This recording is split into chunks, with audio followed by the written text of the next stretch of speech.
Hey all there virtual zookeepers, thanks for clicking in. Welcome to this little introduction to the upcoming Zoo Simulator game. How upcoming are we talking here? Well, at the time that I'm making this video, it's dropping within the week. So perhaps by the time you see this, it might already be out for sale. I just found this demo available, or I would have done a video on it a bit sooner, as it does look like an interesting concept for someone who adored Zoo Tycoon as a kid. In this title, we get to do some first-person mode, so let's get started. This demo, and likely the game opening, will all be guided by text prompts at the top left corner of the screen. This directs you to a computer inside the main office where you'll be able to do all your necessary administrative tasks until acquiring the tablet. And the warehouse next door is where you'll find all the tools, materials, and animal food that you ordered. Our first responsibility is doing some repairs on a gate before adopting our first animal. Some bars need welding, so we purchase a welder and some replacement steel to complete the task. I wouldn't have expected a game to get so nitty-gritty with all the tools, but you'll encounter a number of them during this demo, including a drill and a power washer. All of these will become necessary in the resuscitation of the park. At first, our only option is paying the transport costs for a rhino to take up the initial pen. Once it arrives, we click on the crate to release it and give it a name. As you might have already guessed, there are watering and feeding tasks to be done to ensure animal well-being, but we very quickly find out that our demo is being directed by the reviews of visitors, which can be checked through the computer and later the tablet. Every suggestion that comes in starts a new set of task prompts, such as adding decoration to the rhino pen. Beyond using a welder to fix the animal enclosures, we'll be using the power washer to clean the pens and the drill to repair the signs that have started to fall apart to improve the conditions. There are entire building interfaces for placing decoration in the animal exhibits, as well as adding accommodations for guests. In the computer, we find the renovation menu that upgrades buildings, adds new furniture, and more.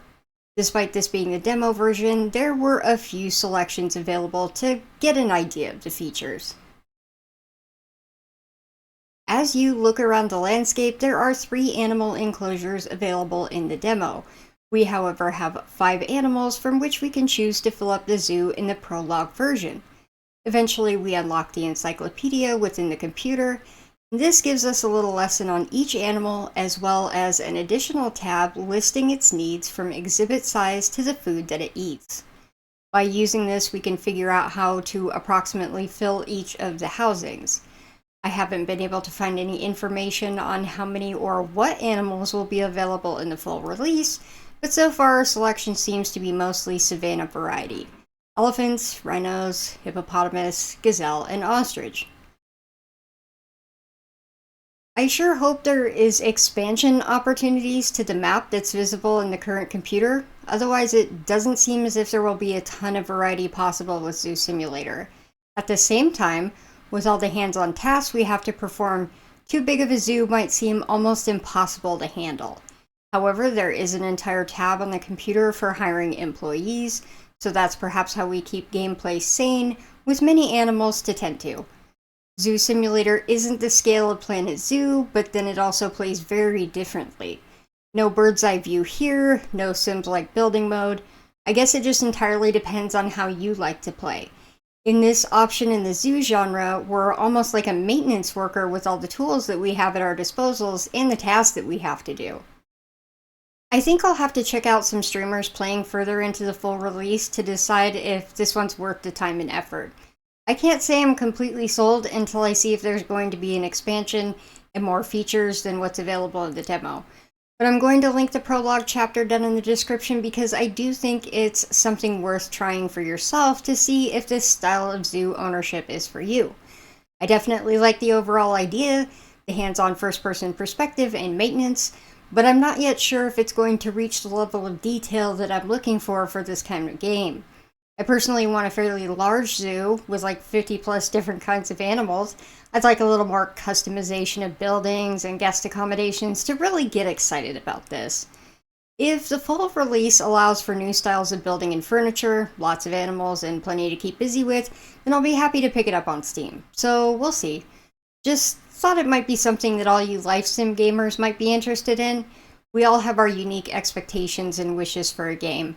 I like to give a positive outlook on most games, especially when we're talking demo versions, as we really don't know until release how substantial it's going to be. I'm just not so sure about this one yet, or at least not until I see more. Again, this one is coming soon, really soon. You can play through the demo in less than an hour, so give it a try if you have the downtime. I think it's at least worth investing this if this is your playstyle. Thank you for checking out the video. There's more Life Simulator and other cozy games on this channel if you're interested in that sort of stuff. Now back to Sunnyside guides and creative building across a number of titles. I'll also be doing some more demo games coming in 2024. Take care, y'all, and bye-bye!